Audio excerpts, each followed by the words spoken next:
Okay. Set? I'm ready. Set? Okay. Yeah. Good. Thank you.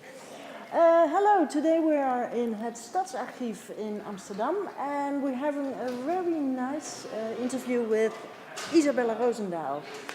Hello, Isabella. Nice that you're here. I would like to ask you a little bit about your exhibition, Animalia. Could you tell us about the idea that you had? Absolutely.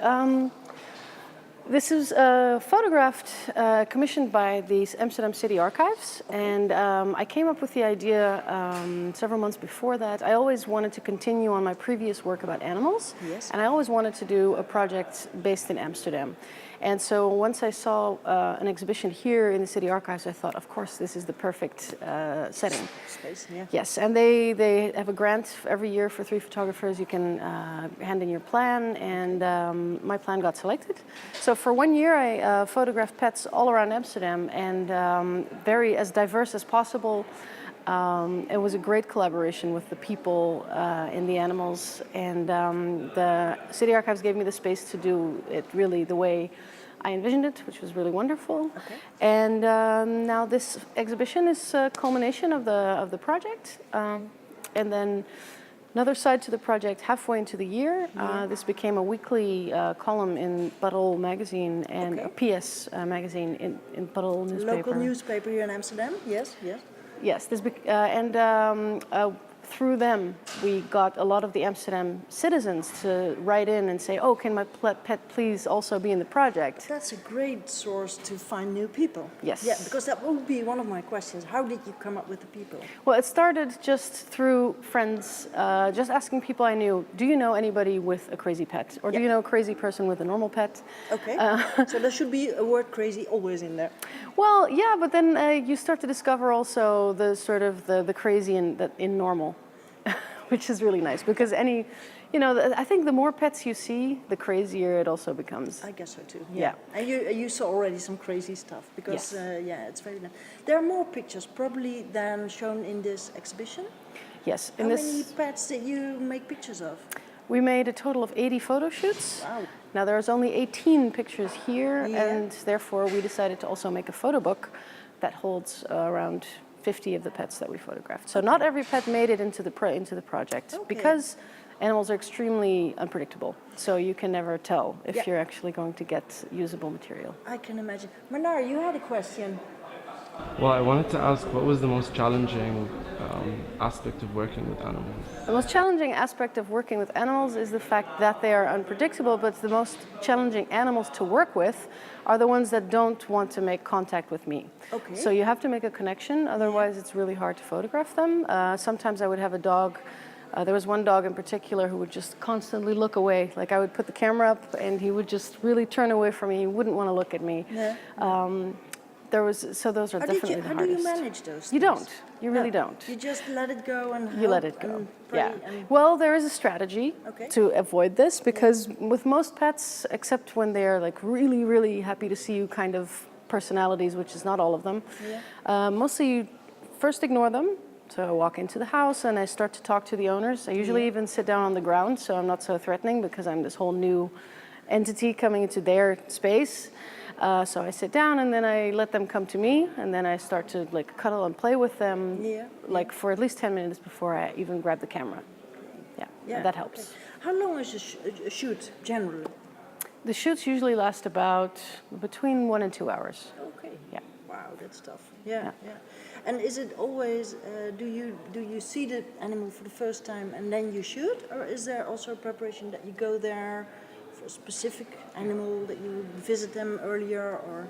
Well, I actually always almost always ask the owners to send a photo because if it's, for instance, a black Labrador, I am very likely to say no because dark animals are really hard to, but not just the fact the color of the hair, but also the breed of the dog.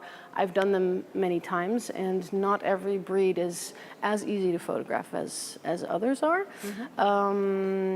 So I would basically use that as my audition, but there's no point in getting to know them and then coming back Not with animals, no. Not with animals. Yeah. Is there a nice story that you can tell, for instance, about this cat? Or Well, it's interesting that you ask about this one because this one has the least interesting story in a Really? way. Yeah, Really? it's Okay. just a really kooky cat. Okay. But Okay. I mean, don't ask the owner that. She'll be very angry if I say that because every pet course. owner says I'm just saying in terms of what for me was different from other cats. It was just a very nice cat. Okay. I mean, she has lots of stories about his personality, of course, but it's not as unique of a story as, for instance, the parakeet that flew in as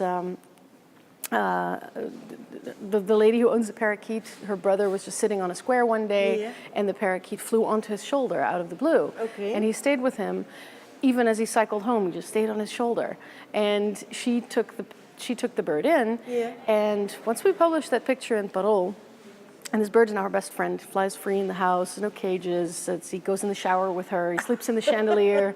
Yes. And then we put the picture in Parool, Yeah. and the original owners of the bird, they wrote in and said, "That's our bird." And they met each other, and he's staying with the new owner now. But, Okay. well, anyway, so that to me is a really special story. Yeah. But of course, that doesn't make the cat less special, No, just the story. of course. And Yeah. I think any animal lover indeed has Yes. their own story. Yeah. Maybe it's a good idea to walk a little bit Sure. past the bird also. I think, shall we go that way? Maybe that will... So, what made you edit down the pictures? What decisions did you took to say this one should be in it or that one should be in it? Well, making the decisions was less. This is the parakeet. Yes. The was interesting when I was shooting it. During the shoot, it actually wasn't as interesting as some others because he just would not leave his banana. So you hear these stories saying, "Well, my bird sleeps in the chandelier and he goes in the shower with me every day." It's like, well, that's going to be an amazing photo shoot. But we enter the house and he will not leave. But it just happens to be the most photogenic spot in the house, so we got the shot anyway. So that was very lucky. But yeah, how do you make choices? First of all, purely photographically. Okay. So just which ones jump out, and then you start to see like which ones maybe are a bit double, like this one kind of does the same thing as this one, or this is exactly the same as this story-wise or image-wise, too close together. And I made combinations. For instance, here you see this parakeet, which is the red curtains, and it's kind of like a royal feeling, and then I combined it with this image here, which has also like a deep red, and so I tried to pair them up a little bit and then make a bit of a storyline, or as I wouldn't say a storyline, but a gradual sort of following of the images one onto the other. Yeah, okay. How about the techniques that you use? Because this one, is it only available light or is it also flashlight that you use? I rarely work with only available light. So the image of the dog with the beam of sunlight, that was actually, and it was a lucky moment. You know how this one goes against everything I say about how I photograph, because I walked in the door and the dog was sitting there and immediately start shooting pictures before we even have the flash set up. Okay. So that was right away. I could have left right after the first minute I was in there.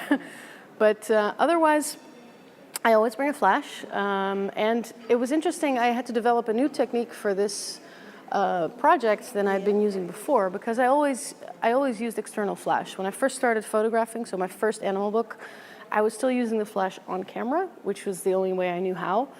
And then later on, I started using a flash off camera. Okay, yeah. With a radio trigger. Yeah. And that means you can basically turn any space into your own studio, which is wonderful. So that way you can really control the lighting. So for instance here, if I would have had the flash on camera, not only would the lighting be very flat, but you have a mirror right there, so there would be horrible reflections. And so the light comes from the side now, which gives it sort of a painterly quality, especially with the frame. It's kind of reminiscent of it creates also more depth in the picture as well. Yes. Yeah. How, do you always use the flash then in your hand, or do you have it on a tripod? I always have an assistant with me. Okay, so basically the assistant acts like a very intelligent moving tripod. Okay. So she would be standing off to the side, but she's also responsive. So if the animal moves, she moves with it. Which is great. It's fantastic. And you know, the more often you work with someone, the better they know what you're trying to do. and you become this really well-oiled machine with the two of you, and you kind of move as one, like a little unit, and it's great. But what I was doing differently in this project, because the lighting off the camera I've been doing for years now, but with animals they're often either very close to the ground or very close to a wall, and it gives these really harsh shadows when you have just an open light. So I never really used to like really using softboxes too much, because I think for people, for my taste, it's often too soft. It doesn't give enough sort of drama and definition. So I never really used that much. But then for animals, I gave it a try. And in fact, I gave a lot of things a try. I tried out all my reflectors and light adapters that I had, because I have a bunch, but my go-to is just an open head with a small diffuser. Okay. So the softbox, as it turned out, was fantastic, because the fur and the feathers of animals, it really needs light to come from a lot of different directions. It even, I guess. Yeah. Yeah, and they don't have that skin that goes too soft with the lights. And what's perfect is that then, indeed, the shadows that you create around them and behind them are not these harsh lines, and it's more of a dimensional, am I saying that right? Like you can feel more than just one dimension. Yeah, it's less flat. Yeah. Flattening. Very nice. Okay. I think Juliana also had a question. Oh, she doesn't. I think you already asked it. Okay. Thank you very much for the nice introduction to your exhibition. We enjoyed the pictures of the animals and the great stories. Can you tell us till how long the exhibition is here? Yes. The Animalia Amsterdam exhibition will be on view here in the Amsterdam City Archives until September 3rd, 2017. And it's open and admission is free for everyone, so you can just walk in, have a look. But there's more to enjoy. Yes, the Animalia Amsterdam photo book is available now in stores and online, and will be available internationally as well from August 31st from Amazon.